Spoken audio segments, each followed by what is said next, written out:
Salut les copains, c'est Jordan, bienvenue sur la chaîne YouTube de Mr Smoke. N'hésite pas à t'abonner à la chaîne, on poste une vidéo tous les dimanches sur l'univers de la chicha. Dans cette vidéo, on va parler de système D, de remèdes de grand-mère et de bons plans chicha.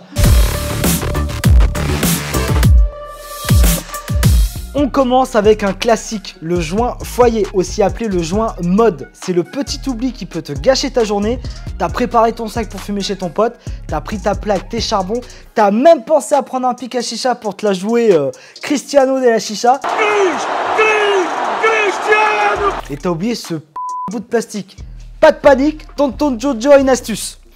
Comment remplacer son joint mode à l'aide d'une feuille de sopalin? Si vous n'en avez pas à la maison, pas de souci, une petite feuille de papier ou même un ticket de caisse suffit.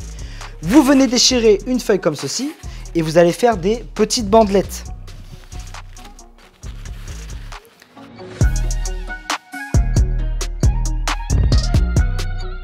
Vous prenez une bouteille d'eau et vous venez légèrement humidifier la feuille de sopalin. Voilà. Vous prenez uniquement la partie humidifiée. Vous essorez un petit peu. Vous prenez la bandelette et vous l'entourez autour de votre connecteur. Vous prenez votre foyer, vous le pluguez. Le tour est joué. Astuce suivante. Fumer en extérieur, c'est parfois une mission, surtout s'il y a du vent. Le vent aura deux impacts négatifs sur ta session. Le premier, c'est que tes charbons vont se consumer plus vite et donc écourter plus rapidement ta session. La deuxième conséquence, c'est que ta préparation va monter trop vite en température et donc brûler plus rapidement ton tabac. C'est pour ça qu'il est conseillé d'utiliser un couvre-foyer. C'est là qu'on vient à notre plan B.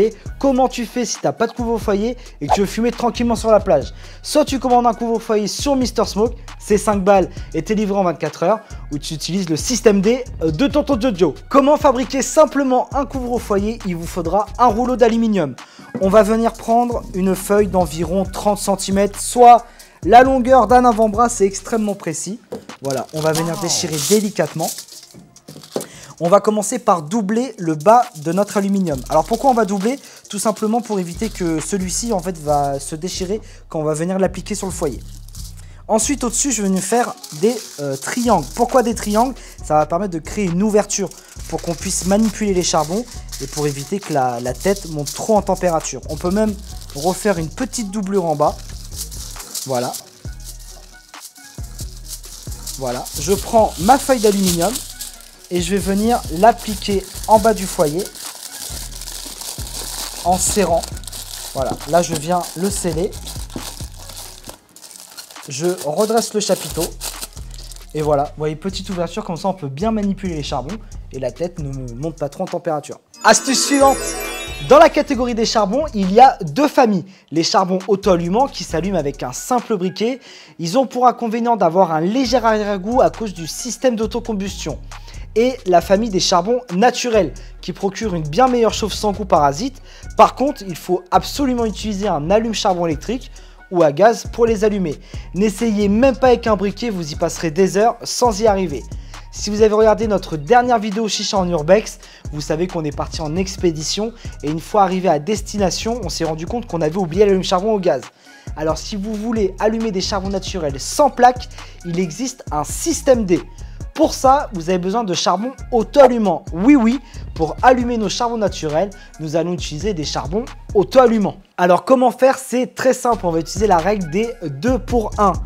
2 auto-allumants pour un charbon naturel et la fameuse technique de l'hamburger. Un auto-allumant, un charbon naturel et un autre auto-allumant. On va venir allumer avec un briquet. Moi ici j'ai un petit chalumeau. On va laisser patienter une vingtaine de minutes. Une fois que votre charbon naturel est bien rouge, on pourra l'utiliser pour faire notre session. Astuce suivante. Pour cette astuce, on va pas se juger les gars. Je suis le premier à ne pas laver ma chicha en fin de session. Après, laisser une chicha traîner des semaines avec de l'eau dedans, c'est un carton rouge la team. La stagnation de l'eau va laisser une trace sur ton vase et là pour nettoyer, l'eau ne suffira pas. Si tu n'as pas envie de te prendre la tête, tu commandes une boîte de schmand, tu mets une cuillère, tu laisses reposer et ça nettoie complètement ton vase. Mais encore une fois, Jojo la débrouille a une astuce pour toi. Il existe plusieurs alternatives.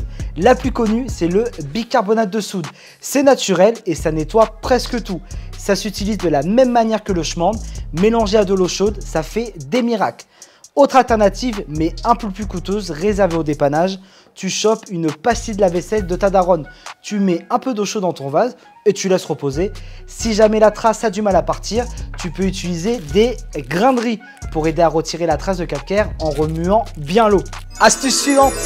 La chauffe, c'est un des facteurs essentiels au bon fonctionnement d'une chicha, d'où l'intérêt d'utiliser une marque de charbon reconnue pour tirer le meilleur de ton tabac.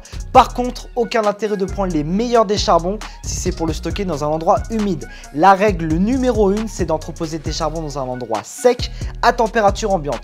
Donc les garages, les abris de jardin et les caves humides sont à proscrire.